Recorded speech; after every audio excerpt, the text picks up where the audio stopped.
And this officially opens the session, which also makes me share the screen and maybe turn my colors into normal. And the one thing we could do, like, since Mikael, you're on the first hour, and we could tell a little bit or summarize a little bit from the last time.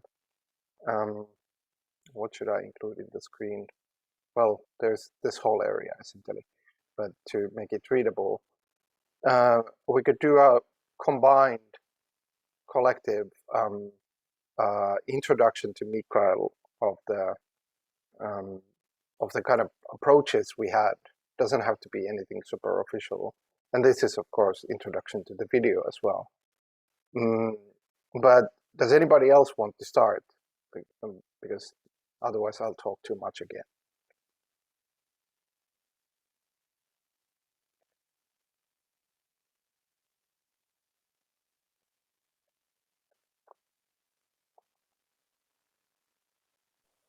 I guess the main or the starting point for the session was to think about layers, to explore layers as a operational construct, as a way to compose, scenes, maybe settings, just layers as a filter, even to understand some of the XORG concepts and utilize them.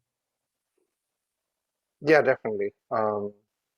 Yeah, it's this sort of combination of like, so we have these concepts like rule and role and the scene and filter itself, and then what this layer was almost like a certain structure where you can put these concepts and other concepts in a simple but potentially quite flexible way. I will wave hello to Martin's guests.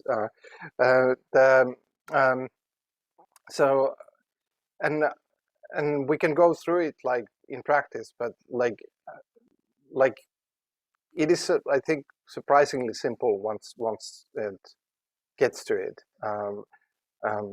I actually, for explanation's sake, if I scroll and go here where we kind of started, maybe this helps to explain it. Like this was the example where we started with. Like the original material was just this image, or these images, but we were mostly on this one. And then, like what happens if you add, let's say there's not this other text, but there's just this one text, projections of reality. Like what has changed? Like that there's just the image versus image and the text upon it. And of course it's very layer-like, but also like filter-like. But then it has this sort of like interesting modificatory nature to the situation. The situation has changed by the addition of that. But now I'm talking too much again, like, which is a problem. So I'll open the talking a bit by shutting up a bit.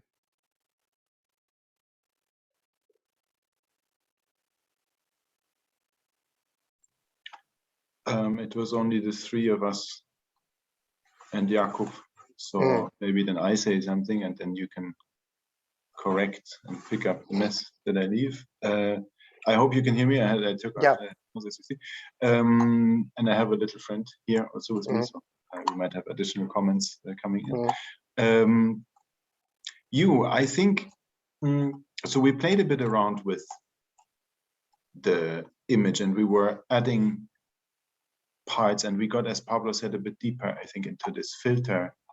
No, as Pekko said, and Pablo, into this filtering and layering. And I thought, if I recall correctly, please correct. If not, I thought that we arrived at some point at this, so layering being this kind of compositional mechanic and filtering being the operational kind of effect of basically anything. So it felt like a bit we have a kind of global, like a couple of global mechanics through which we can now touch, possibly was the question, I guess, in that session, the other elements also, or potentially all of the elements that we so far have kind of looked into in the different sessions from the XORG and what were all the names again? I'm not so good at remembering those, but they're awful names anyway. So yeah, I will lay down the little wanderer, so I might have to jump up at a point because mobility is the new thing here. And so I think then what we tried to do was basically to kind of gather in a kind of limited time frame so that we wouldn't kind of evolve into, spin off into our side paths, to gather from those previous sessions and everything that we would remember these elements, put them in a list, and then kind of see if using this kind of layering technique, we could put them together and knowing that they will act as filters upon one another, that we could put them together in almost like this minimal set, right? So that we would have, with this kind of ambition of kind of being able to playing organizations into existence. I think that was underlying the whole session in that sense. It was called the organizational Photoshop. That we could end up basically with a kind of, bare bone first mechanic toolbox in a way of game elements. And so then I think we spent some time kind of collecting and some time sorting and some time kind of conversing about, are there kind of certain groupings and so. And I think then the last part that we arrived at, and I think there was then another discussion that then unfolded under the week on the Telegram. Yeah. There were then two, I would say, kind of propositional renderings of whatever it was that we then arrived at. And I think I'm now not looking at you guys, so I hope you can follow. I'm looking at the mirror board myself because I'm scrolling a little bit. So you can see what I'm selecting? Is that visible to you? I can, you're apparently way down because I can see your arrow. I left the images and I went to where we were. I'm selecting. locating you. Can I pull you in? I understand that there's this kind of possibility that I have. Bring everyone to me. Where was that now? Can you describe where you are? Because basically there where we kind of put where Pablo's diagram. In the green boxes. Oh, okay, yeah. Like it's just putting it wrong for me. Like for some reason, it just kept putting the arrow like downwards, and I went to the end. But I'll found you.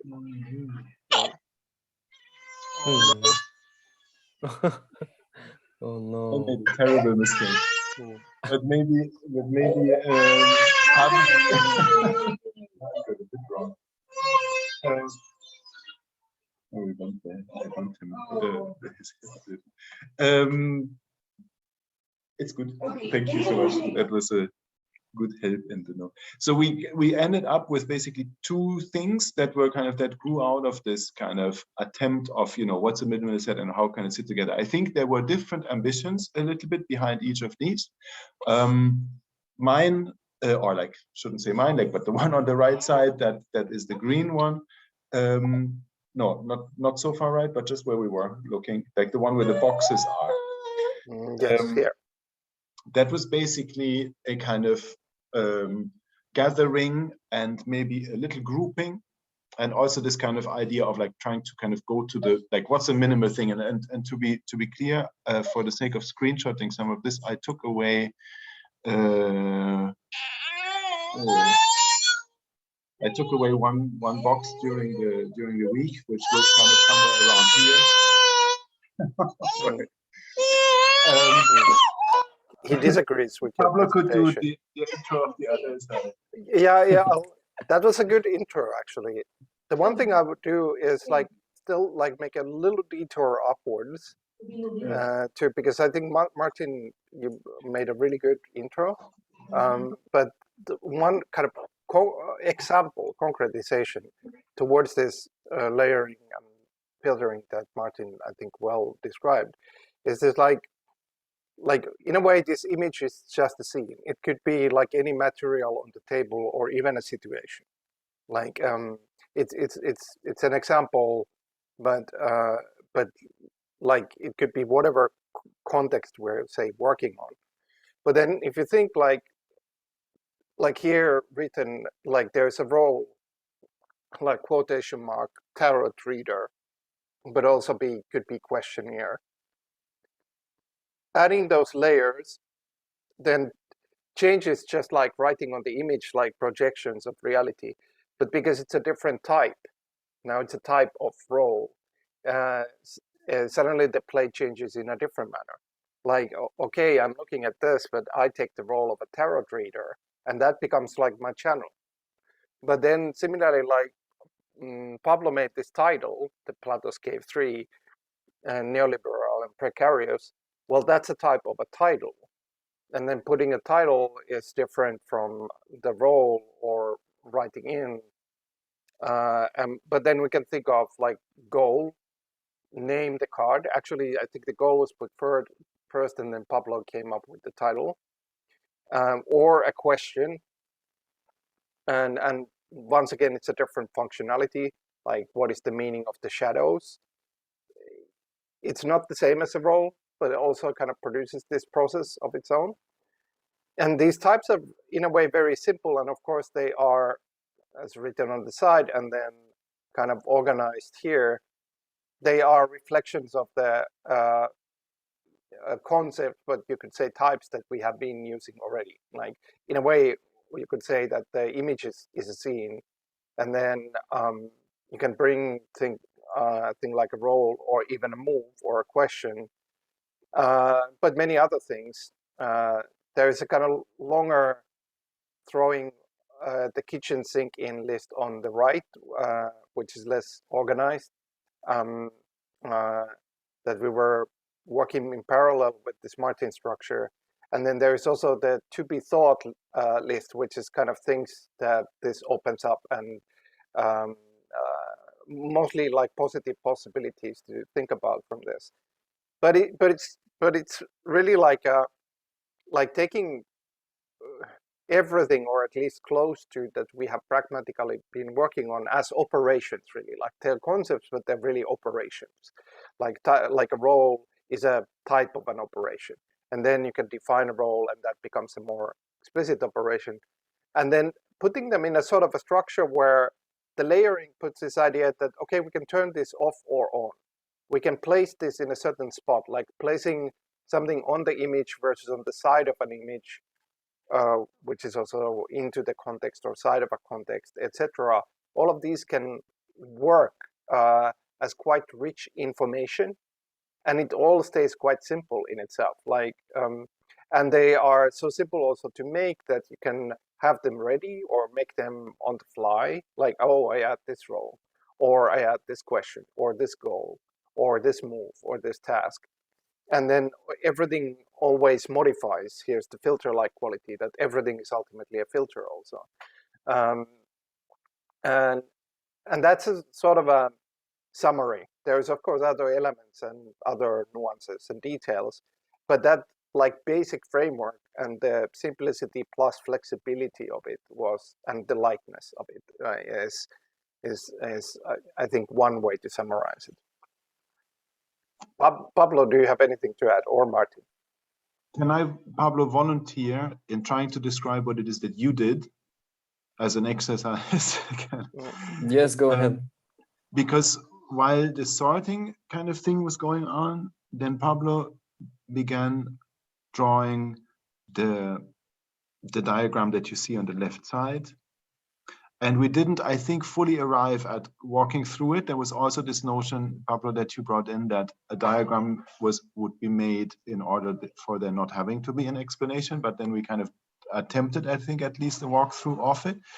And I think the reason why I'm volunteering for trying to talk about it is also because I think there is this dimension that kind of folded in out of this session during the week on Telegram, that this diagramming itself, and now also understanding that on the right side it is also a type of diagram, and on the left side it is also a type of diagram, it has also a rather active part in us understanding, you know, what this is that we're looking at. And so I'm not, am I capable of, we did switch a little bit around on it, huh? Right? I think Pablo, you and Becco, you were kind of manipulating a little bit on the arrows, because so maybe I'm just realizing that it's maybe my moment of talking about this is over. Maybe you should kind of redo the explanation you never wanted to give. I mean, it was very interesting, the discussion that unfolded in the week, because up until now, I'm not like certain, like, did Martin like the diagramming or not? Like, I'm still like curious about your perspectives on the usefulness of diagramming. Like, so it's just interesting. I guess the diagram for me, it's just like a perspective. I don't see it like as authoritative vision on concepts, but more like as a filter, a way to contextualize some of them. And this in particular is just me trying to understand the scope at which each concept relates to other concepts. What is sort of like a more infrastructure term, and what happens inside of a meta or inside of a game, and how are these things like layered on top of each other. Yeah, I guess that's it. I would add a short thing. If we think of in terms of the model and say diagram is a type, and now it's on a layer, and it can be turned on and off, and it, just like a role or a question or a goal, it can bring something in. It works. It's something about the flexibility of a model, and for me, it's also about the nature of a diagram in itself. Like it has this sort of instrumental role, and it gives what it gives, and it certainly has a difference, and in this sense, it can be useful. But like positioning it like the roles or whatever, it actually makes a lot of sense, at least for me. And what was interesting also was that this whole exploration started, I believe, because Martin was like, okay, let's put these words in a flat hierarchy, in a list. Like that was the initial energy, which sort of like unlocked everything that unfollowed afterwards. And that sort of, it's very different from a diagram, right? Where things are like in clear relation to one another. So I believe this sort of like puts into into action the benefits of having different perspectives to approach the same things and what each one activates, right? Yeah. And maybe if I can comment on this, because maybe it's maybe also a way of just putting on the record, like this YouTube record here, what then kind of occurred in the Telegram. So the reason why kind of in this kind of putting next to one another these elements, I like let me say it the other way. The reason why I commented on the diagram that you made or began working on there was because the ways in which these elements, or as we said also at some point, these micromechanics, like Victor said, like relate to one another, I think that they all have very different dimensionality. Like they all relate to one another in a way that is not equal or even, you know, similar to the relation in which the next one relates to the other two, or the next one again relates to the other two.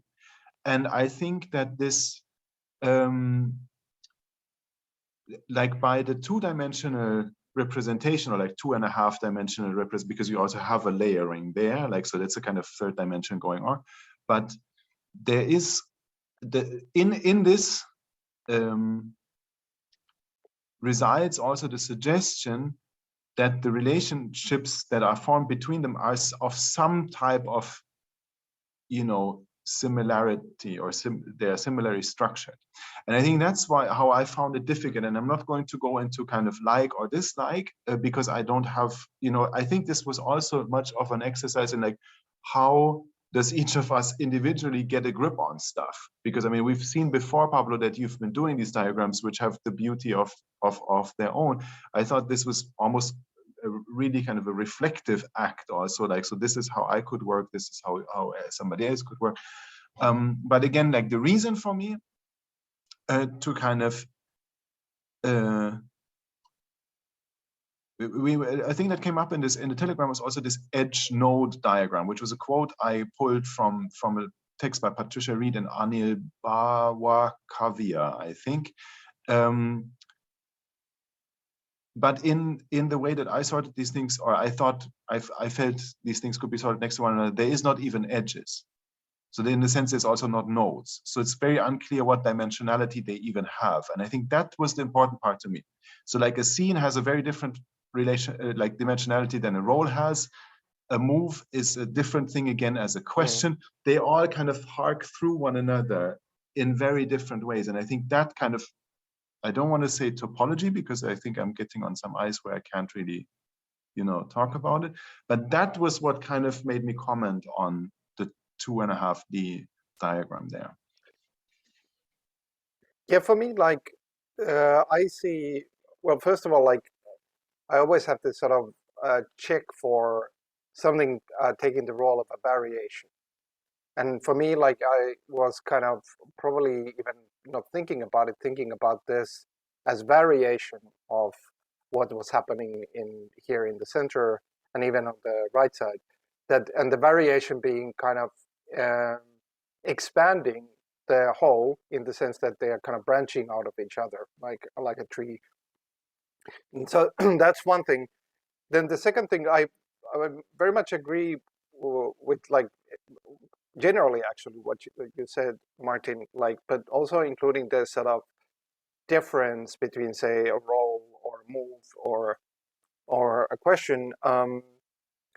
But like, because this form is so light, there is also space for things that are kind of almost the same but different. Like, for example, objective is different from a task, but they're kind of closer to each other. And on the other hand, like if I scroll up again just to make people swoon by too much movement, like one of the more, not tongue-in-cheek, but kind of experimental ones I put on the original image, I put a suit, as in tarot suits. That this image is now in the suits of shadows or reflections. Now, is suits a general category? Probably not. But on the other hand, can it in a certain context be useful to think of something as a suit and not just images, maybe even a situation? As I think of this as a part of suit of shadows, which makes then creates this pathway of, okay, what other situations are in this suit? And now I'm in a kind of tarot suit-like realm, and that in itself, that novelty is a value. So overall, I kind of think of these like, yes, types is a very useful name and in the kind of dry sense, but I kind of almost think of them as species, like little creatures. Like the types are like creatures. Like role is like a certain kind of animal, and while every role is different, there is this type of behavior. Maybe it's a platypus, and then say a move is a different kind of animal. Maybe it's a heron or a duck. I mean, these animals don't fit. Sorry, I'm pulling them randomly.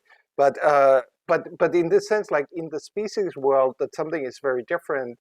That kind of it can be useful, this sort of elementary approach. And I think I agree still with Martin's comments at the latter parts of last time, is that it's good to have an elementary set, but it doesn't take away that in a kind of larger use, this sort of slight variance can be quite interesting, and also things that are quite specific, like the suit, can be actually quite enriching.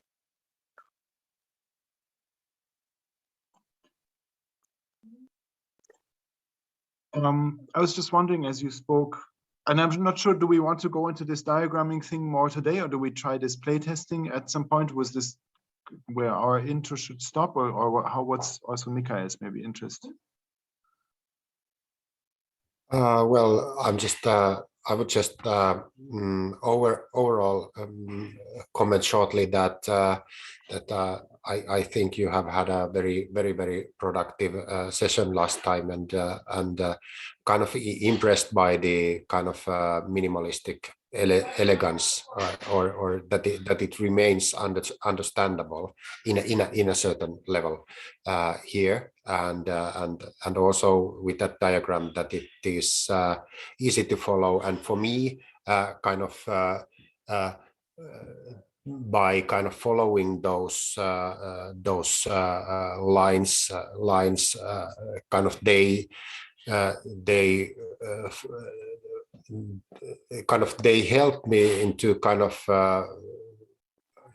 thinking that okay, what is very interesting here is like these different areas. Like I really like that, like the idea that or kind of that here you can see that okay, what is under meta, and what belongs outside that, and where are what type of things might belong to states or scenes or so on, because and kind of even if inside those boxes, different areas, kind of they also at the same time they are kind of lists that okay, these kind of animals are normally found in this type of ecosystems or so on. These do reside in scenes, and these do reside in states, and so on. So kind of it helps to map the overall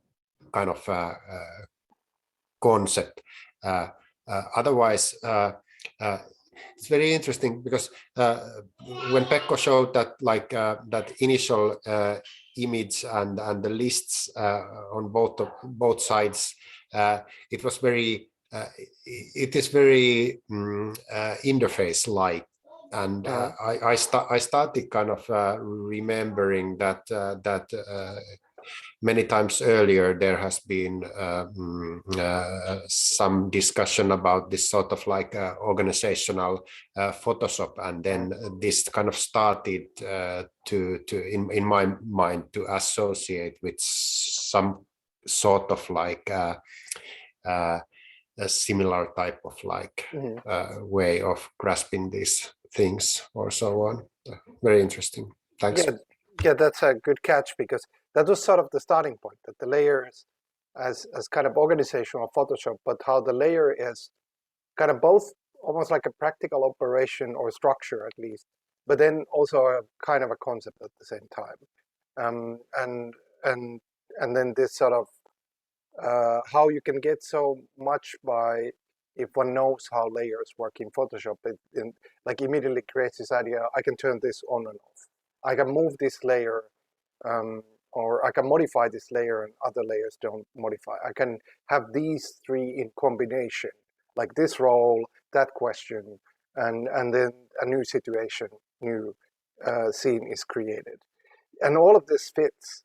Like, so in this sense, like I agree with you, like that was the starting point, but in certainly, like I think it traveled through to approach, and I do think like it's kind of hovering in that area still, like the thoughts,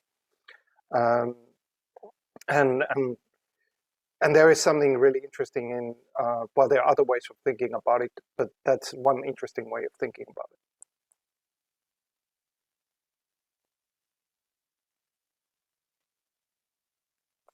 I think also that this kind of this diagramming, it could be really a thing to explore on its own, like not on its own, but like in an own session, for example, to just say like what, you know, accurately in graphical form of some kind, you know, how could we represent this again and again in different way. I think there could be really interesting stuff coming out of that, just as a sense of like, yeah, how to understand it. And I think it's also funny that you're bringing this kind of the filter kind of the filterness of the diagram back onto itself. Like now we're kind of on the meta of the meta here, which makes it funnily more complicated. Yeah. But I think it's a good point also to point out the flexibility of the approach. Like, not that the diagram has to be the layer filter, but thinking of it as layer filter fits because the model is so flexible. That we could have this situation and we could have the diagram on or off, or and of course they are combinable. We could put the diagram combination with the question, like how to use a diagram or whatever the question is, and that works as well. And that's another thing I wanted to highlight with this filterness of the quality. And a final practical point on the Photoshop side, if one thinks of Photoshop, every layer is actually a kind of a filter already in Photoshop. That that they are this sort of, like, sometimes they're completely opaque, but generally the idea that they're almost like glass layers, and like it's what comes through all the layers. So it's very much a filter. And yeah, so in a way, like, there's something archetypical in that. And that's why it's not an accident that every layer here is also a filter. One thing maybe to add still is this kind of there's a bit kind of paradox of the kind of how to say you know, the removability or the reversibility of the layering, and the actually kind of destructiveness, so to speak, of the layering, which was a point I think that we got to rather early in the talk last week, that like even though you could switch off a layer again, like any of these diagrams or any of the elements, you kind of can't, because even if they're kind of sensually removed, they're kind of mnemonically, how do you say that? Mnemonically yeah. Retained. So they have made their mark. So I think that's actually a very interesting kind of technological faculty that way. Yeah, they've left an impression, like, in the memory.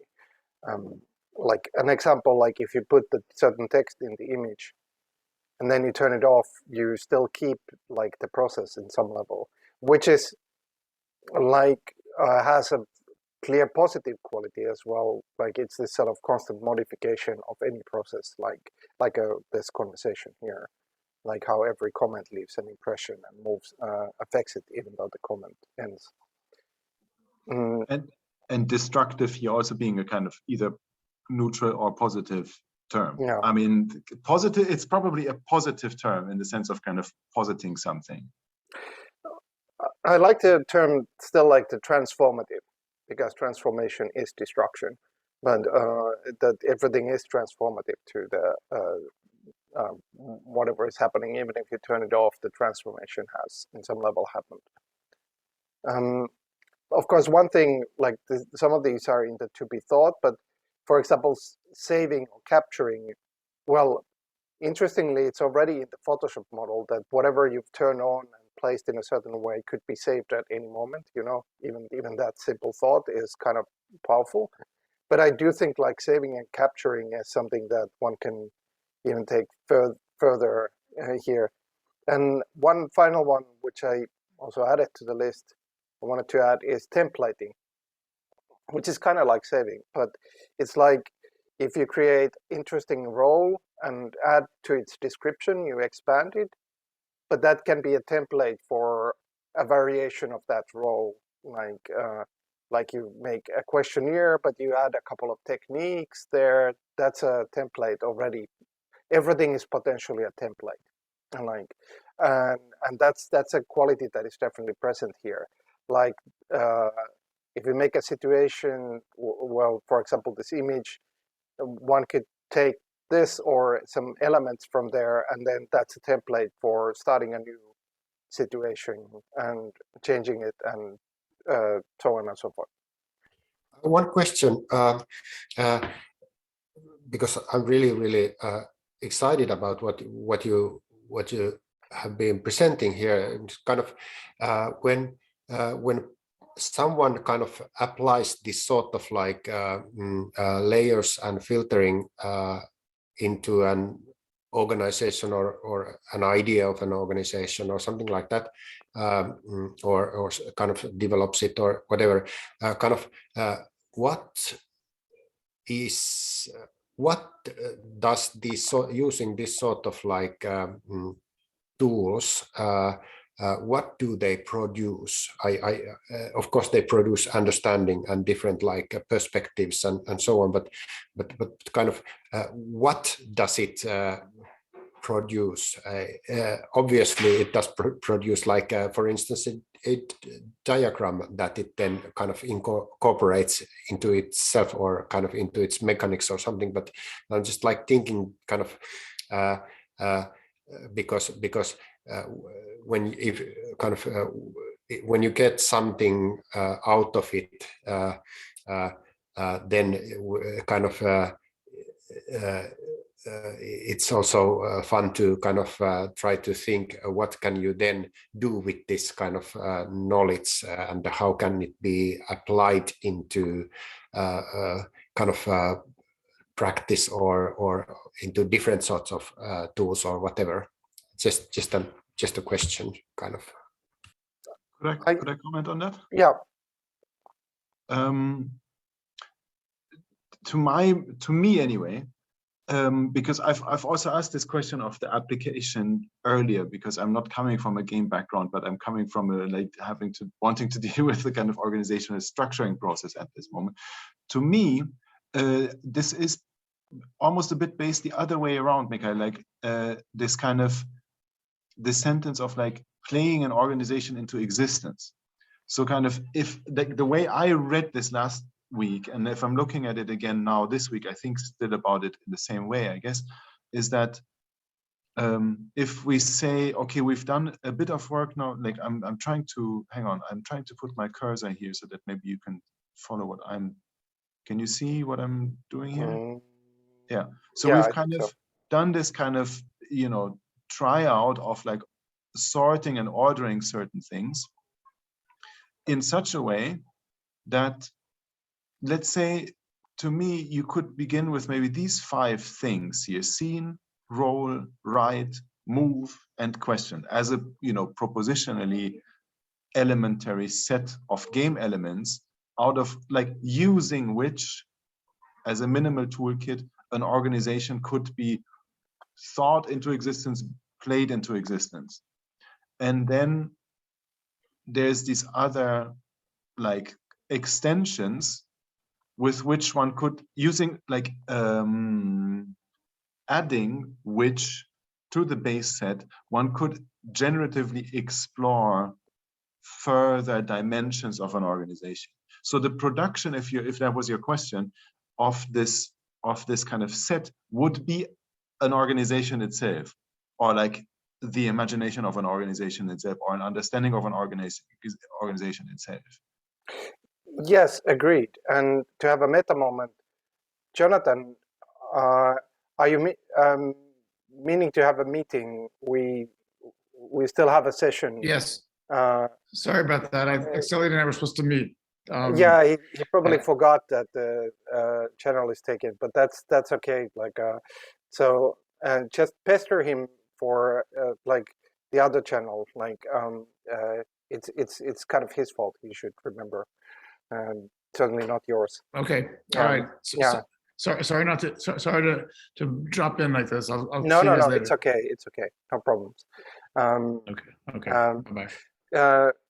So the one thing to add, I first of all agree with what Martin was saying, but the one key insight, and going back to like Mikael's question, is that like in the meta session, and I think one of the insights there is like that you can take actually the game, the context can be just a normal conversation, for example, and then the rules are not like necessarily coming to empty, but expanding the normal conversation.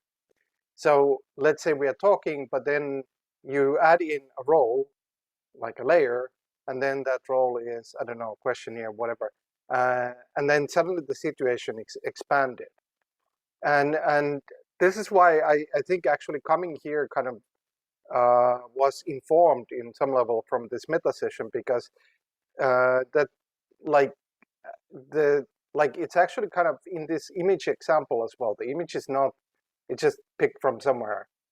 Interesting. But just like the normal conversation, now the image is the situation. And then these things can be added on top. Of course, they could be, in a way, nothing. But like I think it's the key thing that, in a way, the game doesn't have to happen in a vacuum. It can happen in like actually just expanding this so-called normal conversation, maybe a conversation about what do we do in XORG, etc. And that can in itself work, and that's, I think, one of the ways to think about this is like this possibility of looking at whatever is there and then just expanding on it, not necessarily replacing it, like not replacing this conversation necessarily, but for example adding a role to it.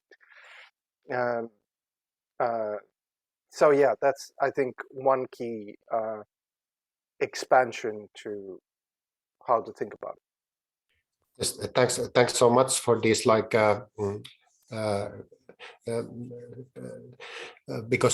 Because yeah, I'm just like and this is really interesting. Kind of that. Okay, kind of you use it to play into existence an organization, and then again it may kind of emerge from, or it may layer a conversation or be used kind of in that context and so on, and really like if you okay, we're having a conversation, and then we go to Miro and we do something there, and then after that there will be some stuff in Miro, and we can then revisit and re-engage and modify and so on, and just like trying to understand all these interesting possible kind of ways that can produce different sorts of like materials, and of course also this actual takes on organization. Like in a way, the Photoshop metaphor works here quite well. Like you could think like in Photoshop when you load, like isn't the background image, but the image you load, that's kind of like whatever the situation is. Maybe it's a conversation ongoing, maybe it's a certain room, maybe it's even a physical space.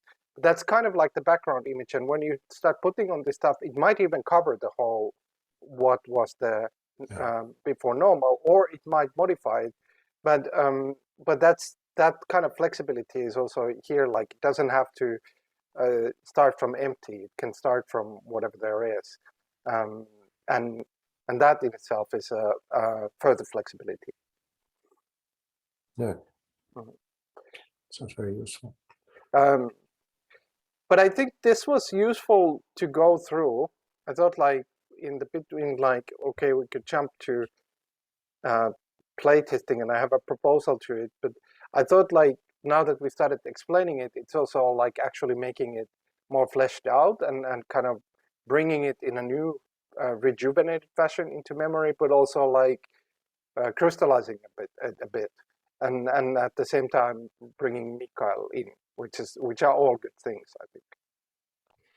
I will most certainly when it becomes available watch the rest of the session. I hate to leave, but there's something very very interesting going on, so it will be very exciting to watch the recording. Wish you all good rest of the session. Take care. No problem. Like it was well timed. Like your timing was now a fairly coherent explanation package fit into that. Thanks for that. Bye-bye. Bye. But yeah, or Pablo or Martin, do you have anything to say? This was great overview. Like things have cleared out in my mind as well, even though maybe nothing has moved place it has definitely acquired like a more clear image in my head. And for me, I hope you can still hear me now. I'm back on. Yes. For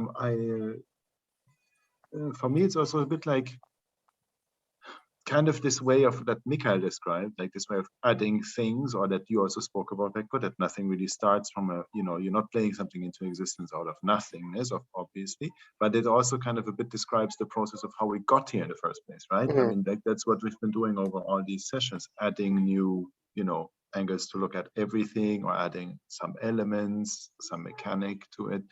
And so, yeah, it's kind of something is playing itself into existence the whole time already. Yes.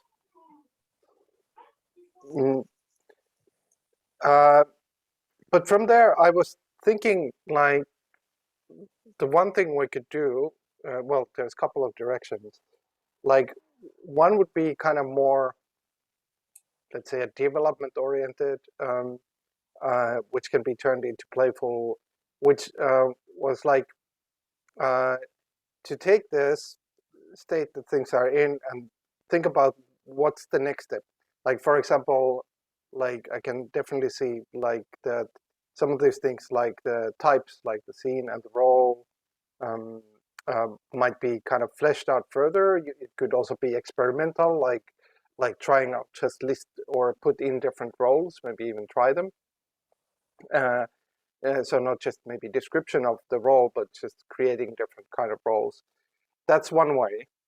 The other way would be to take a particular combination of things, maybe just compose it together. Like, okay, let's take this scene and we can keep on composing it as it goes along.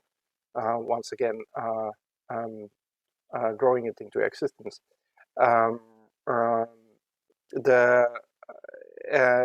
So like that would be another way to create a playtest situation.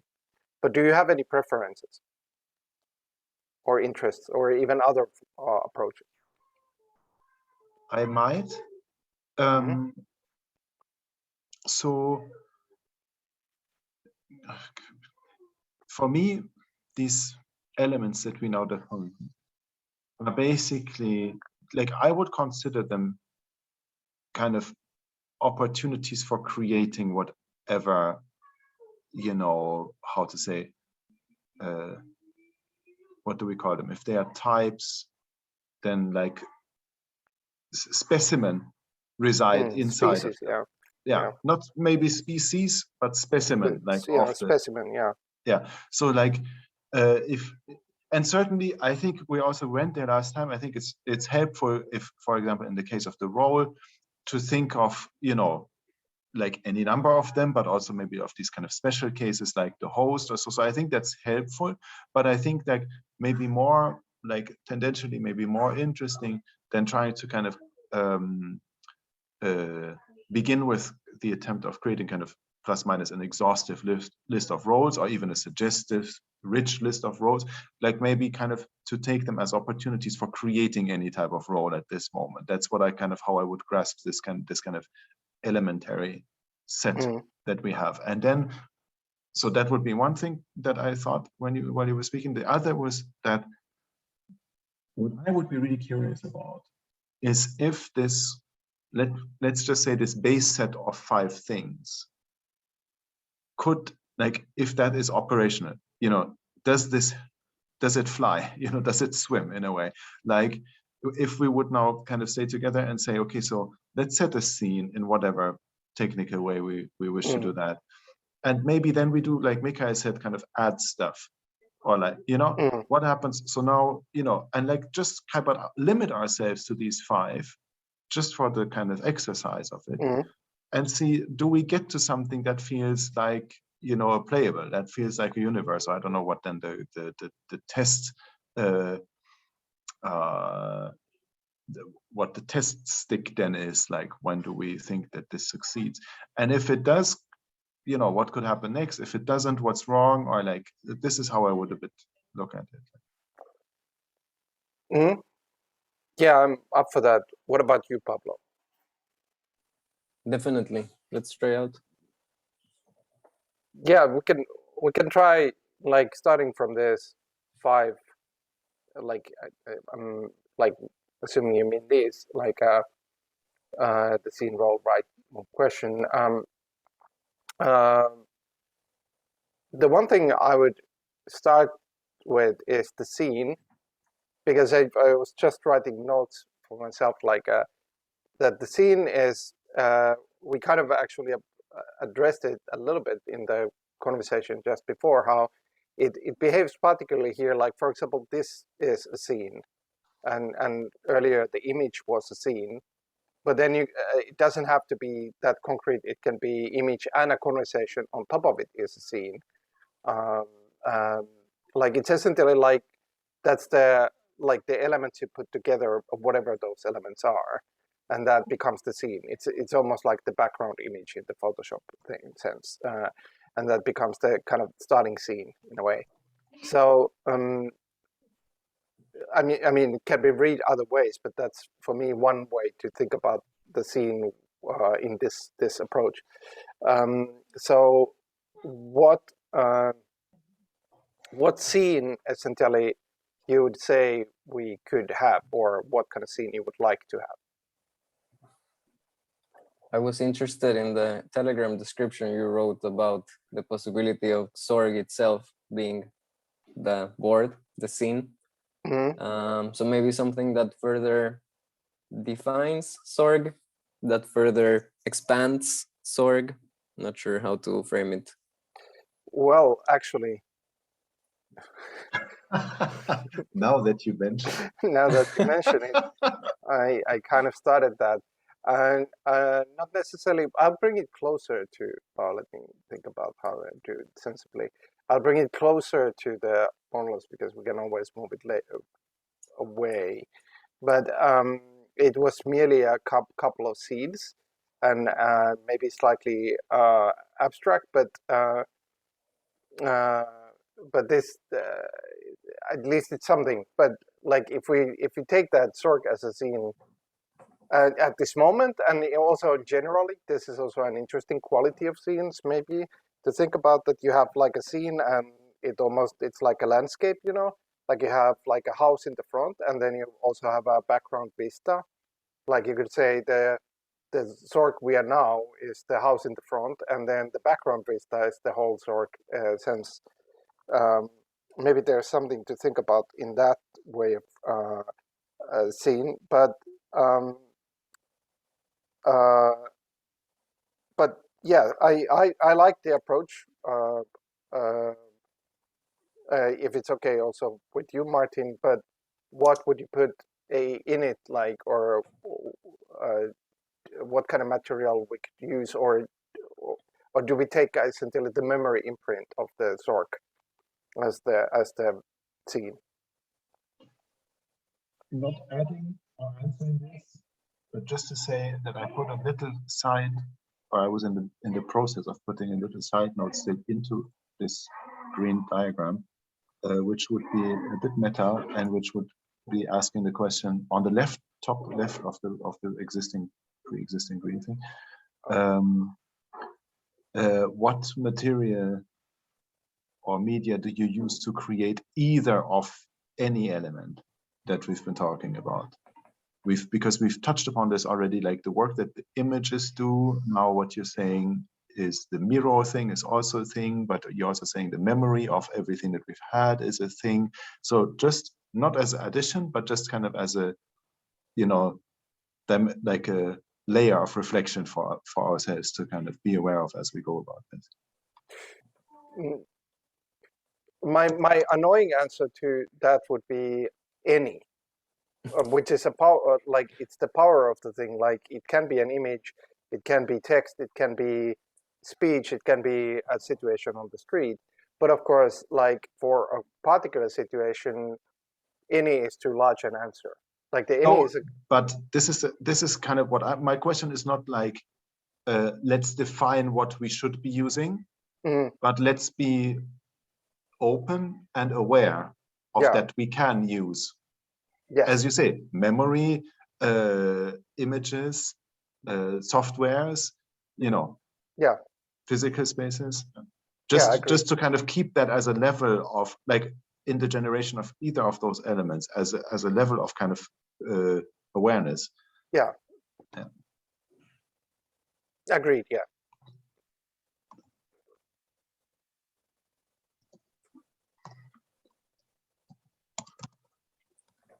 And we could make. Do say. Go ahead. No, go I ahead. was actually kind of maybe saying we can make suggestions. Okay. Yeah, because I'm having this thought right now of like how the game is the meta is the game, and sort of like as such, the meta is also to be discovered. Like it could, like one could think very evidently like the meta is transparent and always there, but I believe it's not. And I'm thinking sort of like when playing video games, how like the meta is discovered is sort of like through this mechanics that maybe break the normal rules. For example, to use cheats in a game, right? And then you sort of like break the normal rules and are able to discover like the underlying mechanics. Or like in Minecraft, when you play with this ability to just float around and no limits on your materials, no limits on anything, everything is unlocked. And then you can sort of like see the game for what it is, even though one could argue you're not playing it at that moment, but you are, right? So this sort of like breaking the rules, using cheats and revealing like the underlying structures as a process of discovering the meta. I'm just thinking about this, maybe it's a useful framework. Speedrunning. Speedrunning, yeah. Yeah. And by the way, Will Wright, the maker of Sims and SimCity and whatnot, would agree with you. Like in your definition, you're still playing when you're hacking the game. Like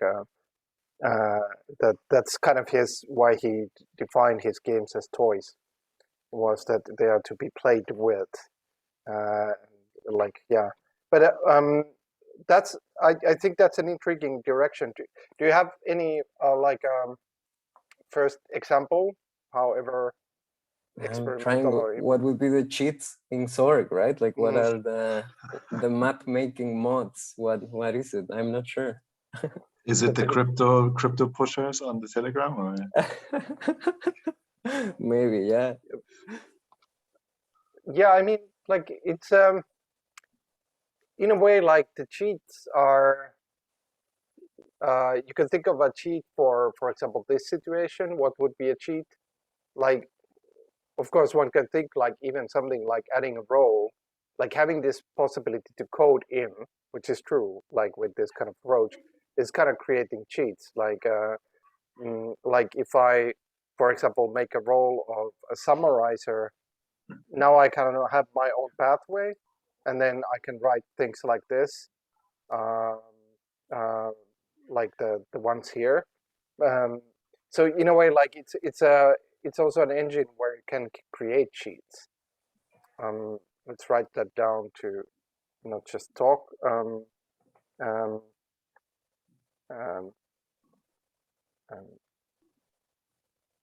Maybe the meta is that we haven't defined our roles, for example.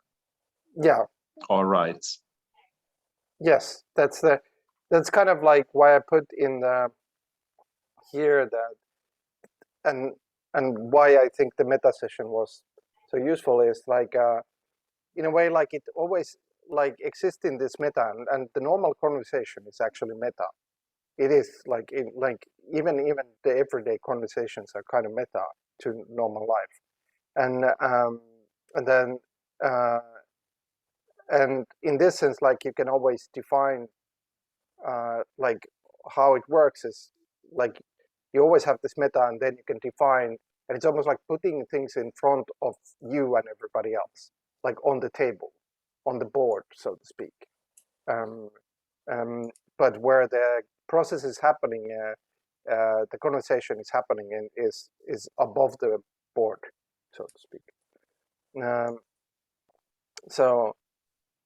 But in a funny way, the board, like speaking as a metaphor, is also where the game begins, right? I mean, this is where you kind of externalize yourself and kind of concretize the thing, no? Yes. I mean, I don't mean a physical, obviously I don't, but.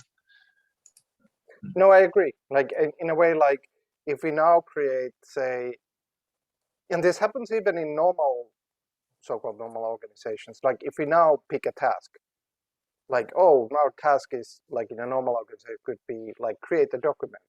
And then, okay, I'll become the scribe. Now we're actually defining a task and a role. And like, it's the similar things are happening. And they're kind of, it's just like, it even contains this sort of meta and what's on the table kind of division, but it usually doesn't think of itself like this. So I think one of the cheats actually in XORG, okay, I'll write more, is to create an awareness of things that are already there and accentuate them, frame them.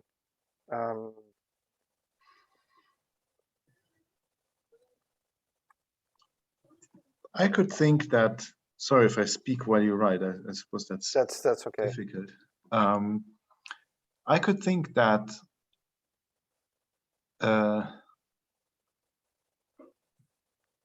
the whole kind of subject, so to speak, which we have been talking about for the past months, stuff, is it's just the anchor for us to allow hovering around. You know, basically, it's a bit, it's waste. It's kind of leftover of the actual, you know, I can't say it because I shouldn't, because if you do it, then you don't. It was a bit like I spoke with a friend of mine who's an artist, and we came to the, like, not conclusion, but conclusion in that moment, that the purpose of making art in that sense, or in that moment, art pieces, is simply to get the shit out of the way so that you can make the next thing. Right, so like you just like, hey, take that from me now. I can't use it anymore, and like, but I want to really use my circus saw or whatever it is. Like, so just please, dear buyer, help me get, you know, help me find a new excuse. And yeah,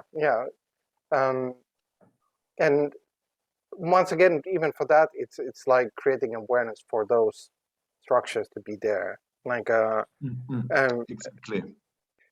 But yeah, it kind of, wasn't it in Pablo's diagram that the meta arrow, no, the engine goes both ways, I think. And I've added stuff, so yeah. But wasn't it so that you just spoke about it this way, that the meta creates the game, but maybe the game creates the meta, and then Pekko says we basically exist in the meta the whole time. So like, it's just, maybe we're just producing anchors, like we're just throwing anchors into the world in order to have a place to stay, or to, yeah, like in a way, like pushing anchors and putting them in combination. Like that's the key thing. Like the anchors in and of themselves, it's not just one anchor, but putting them in combination creates new situations.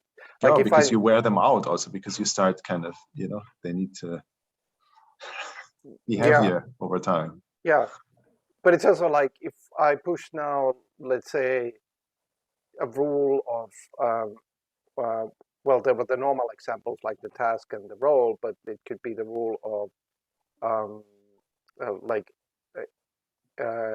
every second comment must be a question. Now there's something in front, and that's then a situation created.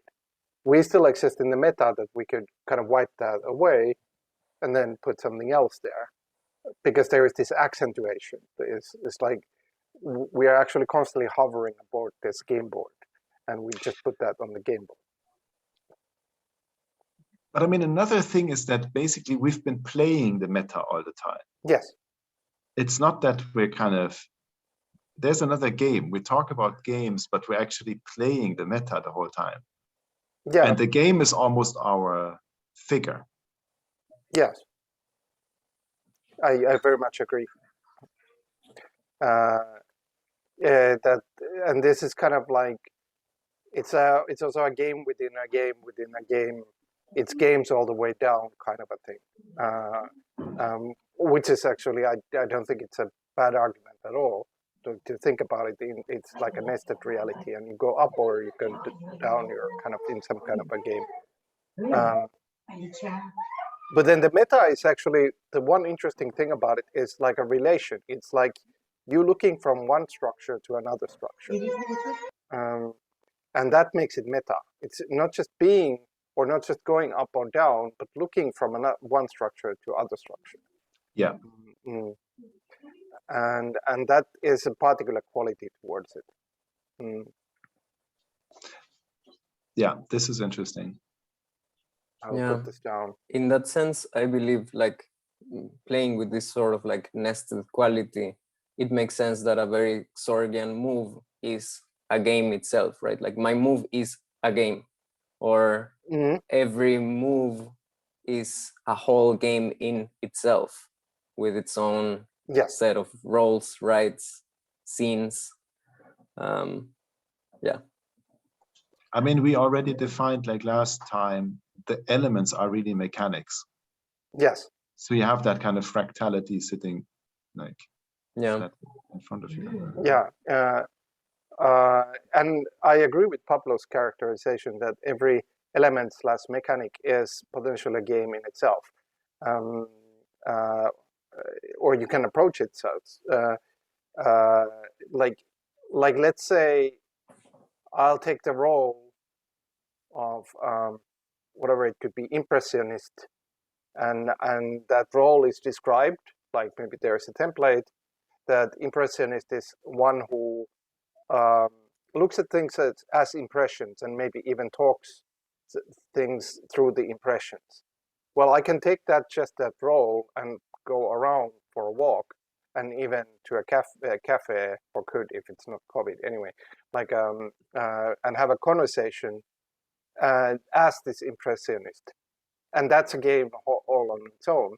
But then it can be an element that comes to, let's say, we're having a discussion of forming, I don't know, a text or whatever, and I take the role of an impressionist, then it works just as well there. And that this is the reflection of what Pablo was saying. Like elements mechanics are a game in and of themselves. And going back to my diagram, I'm having a thought, I don't know if it's correct or not, but I made this new circle around almost everything that is the game. I did not have the tag game before. So I'm thinking there is nothing that happens inside of the game, inside of the circle of the game, like goals, rights, and time all happen within the edge of the circle, so sort of like define the game itself. But immediately, the only thing that the game contains is the meta. And then you have scenes and such. So sort of like how things cascade down, you have rights. Within the meta, those rights express as rules. And within a scene, they express as, for example, a move, right? So when you jump back to the meta, you're able to redefine the rules. But if you're inside of a scene, you cannot do that unless you jump back to the meta. So I'm imagining that maybe the only thing that exists outside of the game is the engine. But I'm not sure, because I know about. Could you define again what you think of, or say what you're thinking of when you say the engine? Because I know about games that are engines, right? So I'm not sure how to express this outside-inside quality. Maybe this is where my diagram is breaking apart, but I'm trying to imagine if for XORG, the game is always the meta, what can you jump outside of? And I'm thinking maybe the engine is the only thing that exists outside of the game itself, and XORG sort of like becomes an engine for meta. But do we need, so do we need this kind of foundation? You said, I'm using your words, you said the only thing that is outside the game or so. Is that necessary? Definitely not. Because what I'm kind of thinking, and I would wish that my language allows me to present the image. You know, you have a helicopter, and then like the rotor is rotating. But if I look at your diagram and I imagine this body that is drawn between the line of the game and the line of the meta to be a what is it called? Toroid. Torus, yeah. Torus, yeah. If we would have a helicopter move going, you know, there's a line that's going, like that's rotating kind of on the surface of that toroid. So you switch game meta the whole time. That's a good engine, isn't it?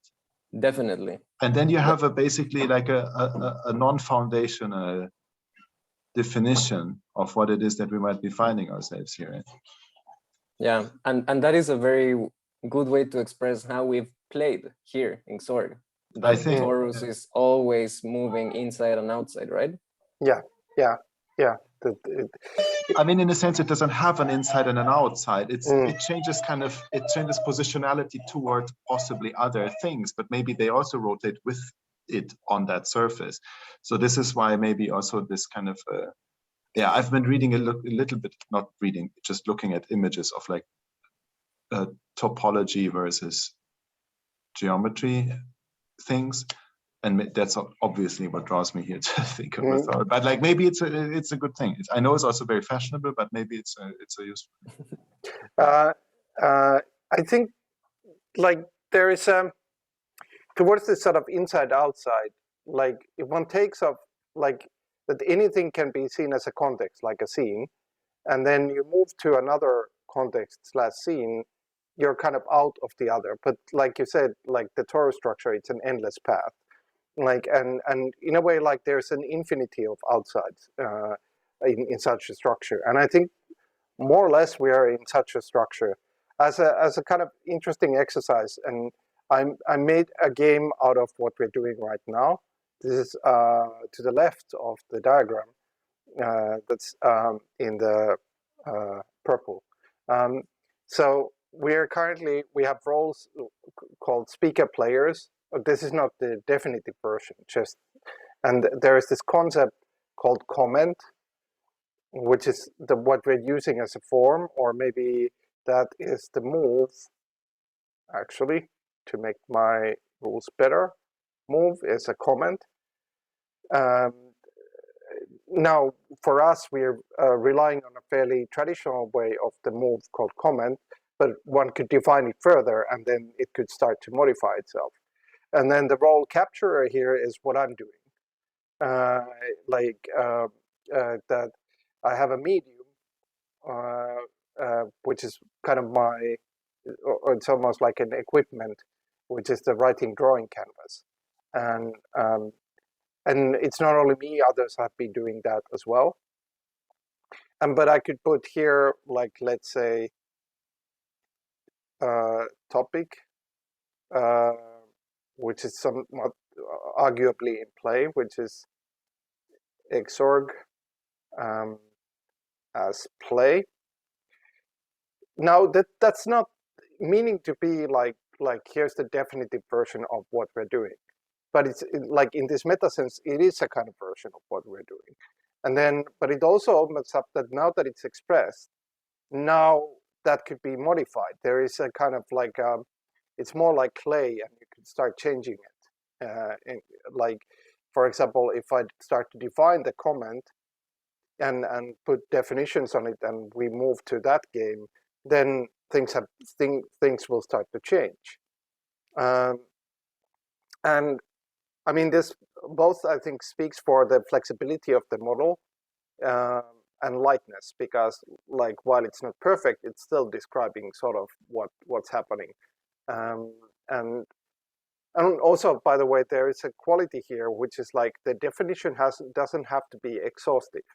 It's almost like more like constellation of a sky. Like you're defining the key points, and that's enough. Like you have the playing pieces. You're not defining everything in the sky in itself, which is an interesting quality in here. Actually, let's add that point, because it's I think something to be thought about. Yeah. Let's call it lazy definition. I mean, this is programming terminology, but I think this is, to me, where much of the beauty is of this. like has been from the beginning. Yeah. Pablo, I want to like I'm not sure if we shared this. Maybe I don't. Maybe it's not the same thing. But that I think is such a good point that like even if we go and kind of try to enrich the kind of conceptual kit in a way, the non-exhaustiveness of any of its applications is to me where the thing kind of begins to kind of flourish in a way. And what was it? There was another thing I quickly wanted to say. Hey, and I forgot. Nothing.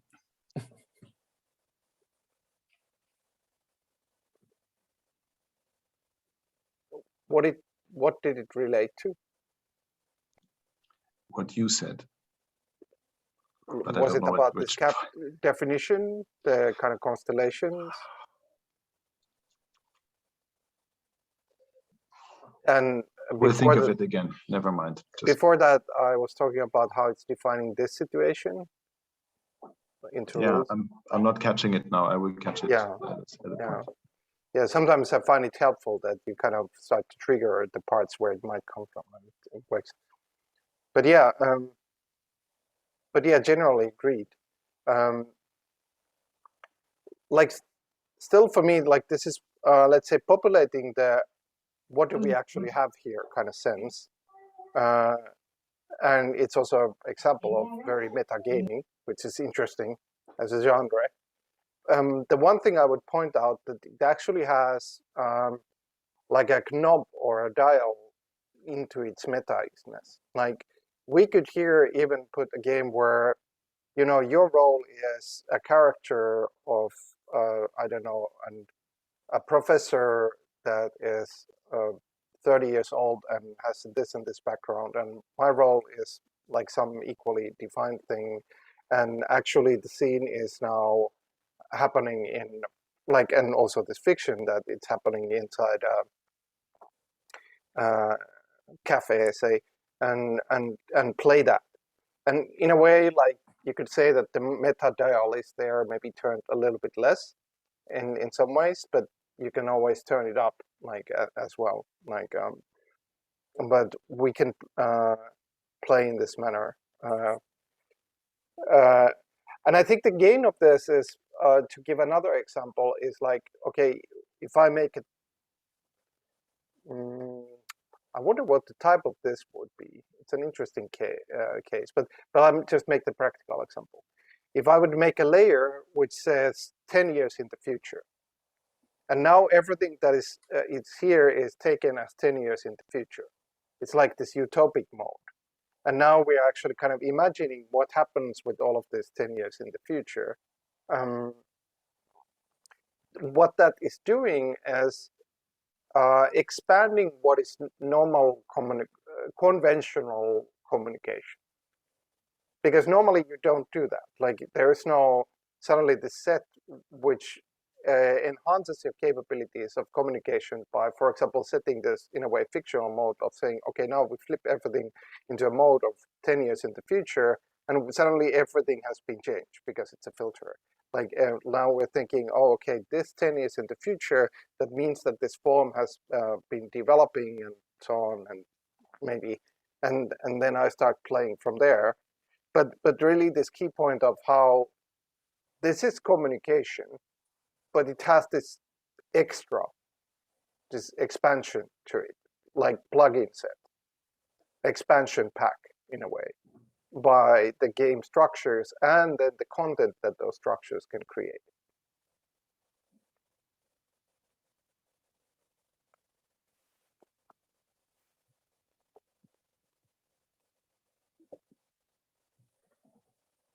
If that makes sense. Yeah, it does. I think, Martin, you remember what you wanted to say? I have a comment on the time operations, but if you remembered, please do say so. I think I can say it without much damage because it's not kind of going detouring this. I just when you wrote down back for the thing there with the role speaker player, role capture, and so on. I just meant to say that this is also, it produces another anchor or another kind of weight of the anchor over which again we hover. So like this, but I'm not sure that this is super interesting. But like Papa, maybe. I was gonna refer back to this idea of like the question being 10 years in the future, and sort of like time operations as very as a fertile ground for meta conversation. I remember this time when we were discussing who would do a first move, and I decided to do the second move, but I did it as before. And this like sort of revealed itself as a very meta thing, because you're then talking about what gets saved, how does it get stored? Is it like lives in our conscious as the first move, even if it happened, it lives in our conscious as the second move, even if it happens as the first move, and sort of like this non-linearity is just like a fertile place to explore meta. So I'm thinking this could be a good way forward. Can you explain a bit more? Like, I think I got you, but I might also be getting you wrong. I mean, I think it's fertile in the sense that you are dealing at the same time with two moments in time, the present and that like moment either before or after that you're talking about. So it's happening in two places at the same time. You're also bringing into existence a narrative that gets like stored in a way, like when you remember a succession of moments. If you're talking about something that will happen in the future, but you're talking about it in the present, you're sort of like storing at two different places at the same time. And at some moment, all of that collides. It's hard to put into words, but I just think it's yeah, a place that can be explored as a meta terrain. Yeah, Time. I think I get you. And what I would say from there is like one way to look at this is that here the game is really like a framework or an extra framework for communication. Like in the normal talking, we have this sort of, in a way, plastic, but also kind of muddled sense of, okay, we make these comments like now, and then you put them in memory in whatever order you put them, or remember and think about them whatever you want, and then somebody else makes a comment. Like it's a turn order, but like a very loose one, but nevertheless. But once you have these sort of structures, you have this sort of extra framework where you can latch on things and put on things, and they kind of live by the side of you, and maybe even kind of, maybe they're represented by something like this kind of a board and writing things down for easier remembrance. But what it's remembering is like there's this extra framework. And this is actually a quality that I was thinking about when I was listening to this sort of people playing, story games, the earlier case, was that what kind of struck me is that this is normal communication plus. That essentially people are talking, but there is something extra. And what that plus is that there is this extra framework. Like, oh, there are these characters, and then there is this sense of a place, and then there are these rules of who describes a place. And that's all like extra framework, but it's just extending the communication in a way. And what this is, the system, so to speak, like this layer filter, is a very light or simple way for a very general or flexible way of creating these extra frameworks, and which then enhance the communication. The storing of it, what is actually part of it, how is it part of it, like role is different part of it than a question is, than say, even something like that we have the saving function. Let's say we put in our game a saving function, which somebody might write that it allows for anybody, say, to take a screenshot and put that in say in the there is a move saving. take a screenshot, put it in the Telegram, and write your comments of why you saved that thing. Now that move exists. Maybe I wouldn't do it. It confuses people in the Telegram, but you get the point. Like now that move exists, and suddenly the communication has been expanded in this sense. Yeah. Maybe, can I comment? Mm-hmm. Maybe it could be useful or even generative in some sense to think of this in liquids. Like now we've been kind of, there's been very kind of mechanic metaphors, or so to speak, or like, you know, figures that we've been using, the layering, and we have the diagram and so stuff. How about if we think of this in liquids, then like this filtering becomes like a poisoning almost, or like an injecting, you know? And I think what's maybe a little interesting is about this also, you can kind of imagine how it just kind of slowly gets absorbed in the kind of previous, so you can almost see it kind of dissolve until, and there's this transformation in it, and but also like if you mix paint maybe rather than juice and water or something like that, a bit of thicker, but it could be any consistency, but anyway you kind of end up with kind of, what's the contaging is super trendy again, or like maybe in a couple of years ago, but like this, I think this in poisoning is actually kind of nice. Infecting or something, but then a safe state would be just a kind of, you know, like a core drilling of that frozen thing again, and then you chop a slice out of that. Mm-hmm. Yeah. So I like the poisoning, but can you explain it further or open it up a bit still? I'm not sure that I was commenting on anything else but the kind of figure or the image of the, or the mechanic of the filter, and this kind of, the kind of way in which it kind of suggests this detachment from the next one. Yeah, and do you mean the affecting or something else? I mean the kind of also this kind of irreversibility, like the transformation that we've been speaking about. And I'm not sure that I'm relating to much of what you said before. It just kind of came a bit across maybe, but like since we said that we could enrich the whole conception or like work of conception that we're doing here by, you know, adjacing or, you know, coupling, multiplying different diagrams with one another. Maybe we just lay that, the liquid one down there also. Yeah, like I can see that, like, and there is this sort of like, one can think of it as poisoning. Like I think like. Sorry, now I know why I said it. Sorry, Pekka, I have to interrupt it's okay. you. Go ahead. Because you said it's kind of like normal conversation plus. That's where that came from. Yeah. So you kind of like, it's kind of, it's a bit of a druggy thing, right? It's a drugging that happens.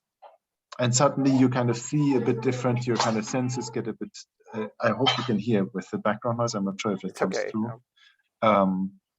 That like you can see you see a bit different, you feel a bit different, you get lifted off a bit by this kind of contagion in a way. Yeah. And then you can save that state by kind of, you know, slicing a chop through yourself and kind of, you know, solidifying that on the Telegram or wherever you want to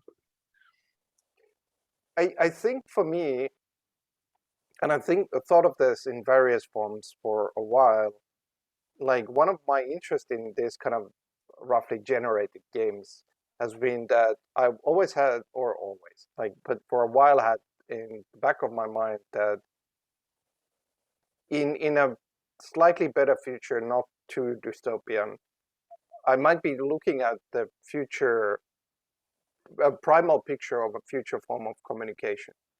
Like, and I'm not meaning now the mediums. I'm actually, or even future form of conversation. Like that it's not just like developing better concepts or more concepts. Of course, that belongs to it. But there's sort of like, if you have these frameworks, how they can enhance of how you can guide the process and channel it, and yes, even poison it. or affected and so on.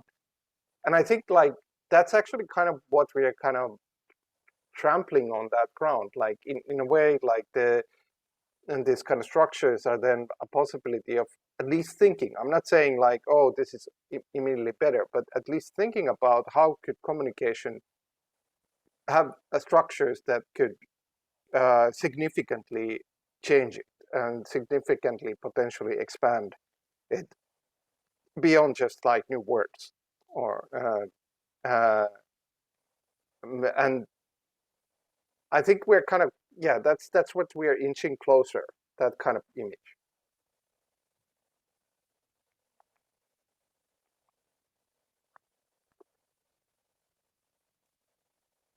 And that is interesting.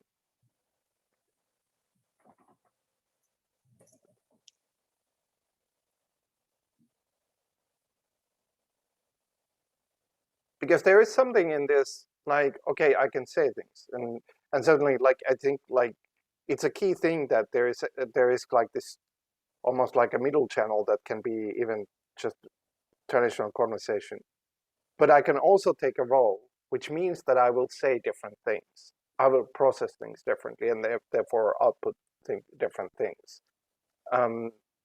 So in this sense, it's an expansion, but it can still function in communication, and even more so, be this sort of like a way to think how to expand the potential range, the palette of where communication is built from.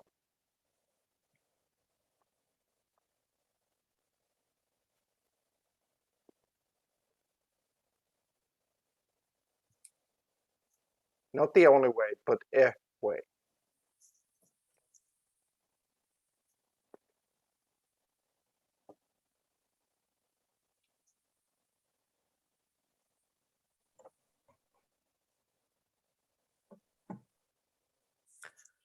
I have a proposal. Mm-hmm. Sort of like my mind drifted thinking of this notion of that Martin put in my head of the liquid instead of the sort of like more mechanic way of understanding things.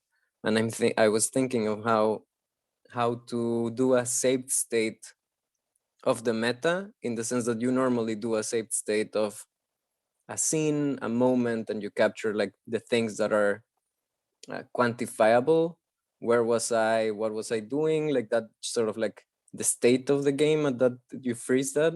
Sort of like if you wanted to do a saved state of the meta, you would have to capture the context that is not necessarily related to the game itself. Actually, maybe saving the scene itself is not a good thing to do when saving the meta. Maybe we would have to save what are we thinking right now, what did we eat, what were we doing before, Martin, the little one, crying, sort of like, and then we can have a safe state of the meta, and then it does not matter what the safe state of the scene was. But if the meta remains, like, maybe that's a fruitful way to capture metas. Yeah, that's where my mind drifted. So maybe we could do that for continuing this, instead of saving a picture as you proposed, Pecco, in the purple rules. Mm-hmm. We write a few words, or we record a voice note of our state of mind. Yeah, that's do say. So there's also this kind of this interesting thing that I think came up, very interesting, I have to say, to me, that came up in the Telegram last week, that like it wasn't the same, as it was not relating to what you say, but that there's a possibility. I mean, like the safe state, we discussed this earlier. The safe state never records, never includes everything. It records a couple of kind of, significant elements out of which you can kind of reconstruct the game as it was at that given point. And like now, it's because this is a bit of a kind of eternal discussion also that I've been having a bit with myself whenever I had the time, about how to capture or record the things that go on in a residency. You know, you can capture somebody's production, but do you know what is it that you capture? Like, do you capture the progression of thoughts through the program that has gone over iterations, and it's where is that stored? It's like, how do you do that? And I think what you're suggesting now, and this is something that I've been kind of leaning into without having really an answer, is like that if you can achieve a capturing, or Pekko, as you said in the chat this week, a diagram by cutting away on fidelity, like reducing fidelity in that sense. Maybe cutting away from the bottom is the good idea. So to not kind of seek to arrive at precision, like accurate description, but to seek to arrive at some relevant anchoring. Out of that, you can kind of fuzzily recreate the state of the game at a given point. But you know, like in a sense, like taking the sound bits in which there is no language and saving those over, you know, I don't know. Yeah. Like, for example, if we were playing chess, you know, and we wanted to continue this game at some point, but we don't want to save the state of the board, but it's clear that Martin was winning and that I felt like hopelessness, right, at that moment. And then we forget how the board looked, and next time we assemble it in a way that I still feel hopeless, and we can continue playing, right? This is really interesting. Yeah. And this also connects to, we were earlier talking about this, what I call lazy definition, but you know, the constellation rather than the whole sky. But I just added that there's also lazy saving. That is precisely this. Like, it's the lazy. It's a programming term, and it kind of means like sort of this kind of direction, but like could have another word. But like precisely the creativity that this opens. Like I think Pablo's example is a great one. It is actually kind of embracing the non-fidelity and then making it into a creative medium in itself. Like, because you cannot create that moment if you want to be in fidelity. That kind of like that actually let's build the chessboard about from the atmosphere of the game in itself, and you will come to a process that is different, but you can only kind of come there if you kind of embrace this sort of lazy saving, so to speak.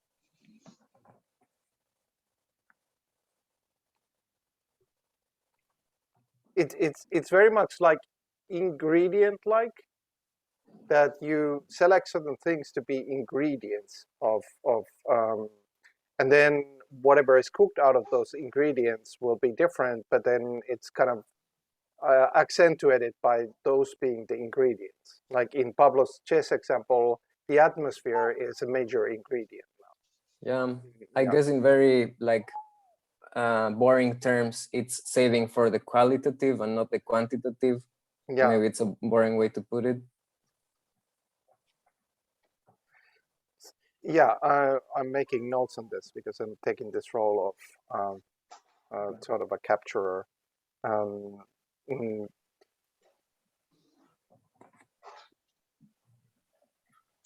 I would, I don't know if you can hear me still.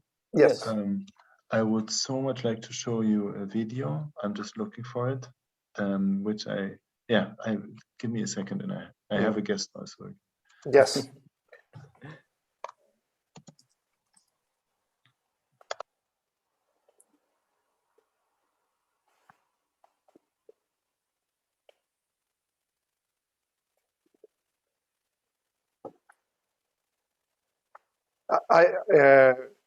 If you want, I could give you screen sharing if you want to show the video.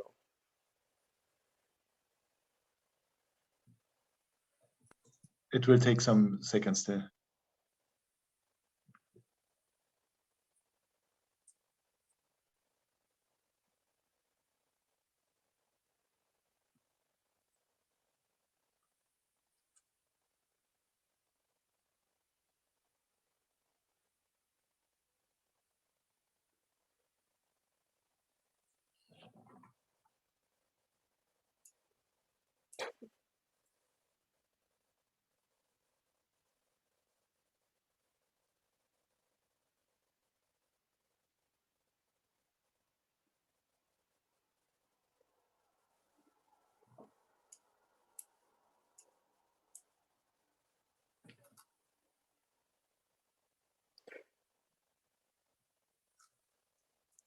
meanwhile, Pablo, when you were talking about saving this meta state, were you thinking of that as an exercise coming from the session, like as a way to kind of create a continuance or continuum from Yeah, it? definitely. Yeah, definitely, we could try that. yeah. I'm not sure what the best way to do it. Voice notes seem like lossy enough and nuanced enough to capture some of like the tone rather than the like writing would not be as effective, I would say. Yeah, maybe a voice note with more of like grunting and guttural connotations, and yeah, that would be more effective, I believe. I found the video in case whenever you're ready. Yeah. Do you want to screen share it? I think I should do that. Yes, I think. Yeah. And one can switch on audio while doing that. Can one not? I think so. Yes. I'll do stop sharing. Okay. Like so. Just see that maybe we just, because I have the little one with me now for a second. Maybe we wait until a few minutes, and I should also soon go. Yeah, I think that's kind of like I'm aiming for a closure. Maybe we take the video as an epilogue or a final moment, like yeah, if that works. And we could continue. I would love to continue, Pablo, on this kind of lossy capture thing. I think that's really worth looking into. Hang on, I will try to do this. So do I have sharing rights now? Yeah, I think you do. Try it out. Like I think. I find my video player again, so it's now. I don't know where it now goes. Yeah, I think this should be all right. So now I have to just see that I get myself share screen, share sound. Now I need to find that player.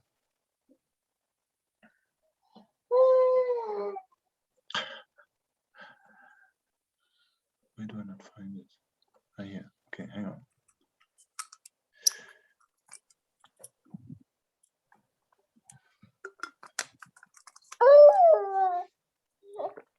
Okay, I will just try to screen share and let's see what happens. And I don't know where that thing went. Movies and TV, that's what I want. Okay, I will just screen share and then we see if it happens. Okay. Yeah. So can you still hear me? Yes. Yes. Okay, now I'll try to mute myself, and then I just hope that you hear the sound, because the sound is rather, I mean, it belongs to that.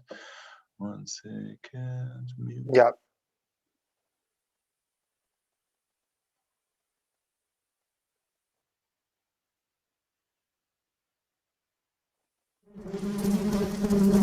Yes, we can hear.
Can you hear me?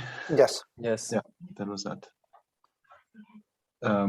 That was actually a thing that we did in school now. That was meant to. It was a longer process. We shared CDs with one another. That included, in addition to what one would usually put in one CD, also failures, other things, life events of certain sorts. So like that one would kind of open a few more dimensions of oneself. And then we attempted to somehow, because we said, okay, so who can capture this? Like, how can we, because the CV has also a certain economy to it, like somebody has to be able to read it. Like, so who could we, even as an exercise, try to kind of come back to a certain efficiency of reading this?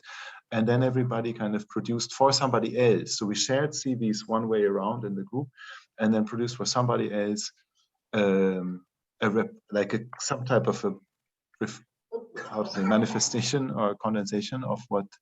And so this was what I did for the one who gave me her CV, and the idea was a bit kind of, the professors hated it. Like the idea was that it was kind of like a haiku, you know? Okay, yeah. That you go down to the thing, you don't try to kind of really represent, but you kind of somehow get the sound of stuff through, and sound as a kind of, you know, more than sensual idea here.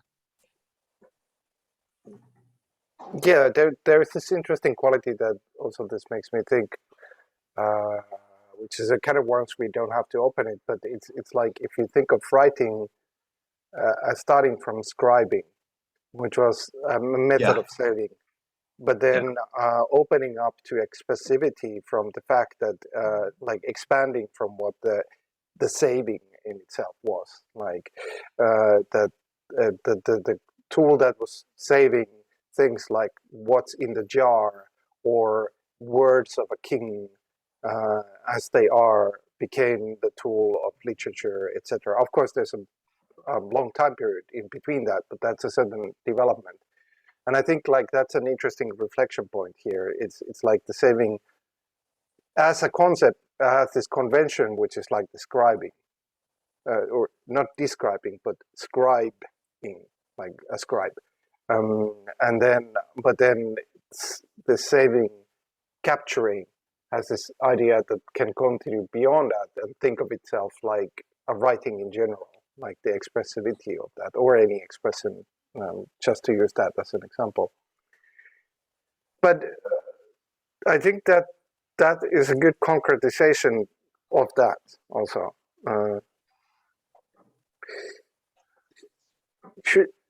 In terms of finding conclusion, I'll put now a goal of finding, or can also be made into a question because there's no right way of doing this. But as a goal of conclusion, I introduced, Pablo had this idea of like recording by voice, some recordings of the atmosphere of this, or you can say it because I shouldn't describe it like.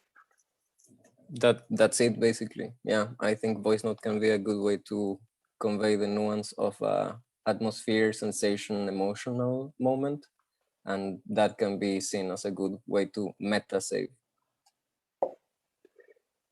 And it would be saving of this sort of meta state of things. Yeah, I like that exercise. I can commit to it. I can take that task. Certainly, like and make a. I also like the idea of voice recording. I don't mean that it has to be like if somebody wants to do something else, it could be something else. But I like the suggestion that voice recording is somehow different, and I like that idea. So I can commit to that as well. So are we moving to SoundCloud? Is that what we're doing? we can think of the format, of course. There's always Telegram also, like we can put voice recordings there, but we can find our own way, like of making a voice recording. I think I like making them on my phone, so maybe I just record it on my phone and then think later where I put it. But I like the yes, the exercise, but also the play, the game that creates. It's once again a mini game of like, and with this challenge of reflection of like how to save the meta, which is impossible, but precisely that. But in a kind of larger context, I think this has actually populated and kind of fleshed out many of the things that what does this all mean or what kind of possibilities there are. I think both for whether it's the scene, now bringing the saving and definition, and then this kind of nature of the meta, which is almost like too limited a concept. It's kind of creaking on its hinges. Like it's more interesting what we have here, and doesn't all fit into the concept of meta. It's kind of breaking from the seams, but nevertheless that. But I'm meaning to take some time off from the weekend and write some of these thoughts down of this possibility. It's also like I think there's really something interesting in this sort of enhanced or extended framework of communication in this wider sense, and how the communication can play and use this framework to have these expansions of itself, like and it's a one way to look at it, one way, not the only way, but one way. I will need to jump out now soon. Maybe I would have a small note off the record. Okay, so I don't know if we want to conclude formally. Yes, or... we can conclude. The meta will stop formally. Pablo, do you have last words? No. All right. I will say a conventional goodbye to the session as a stop recording function.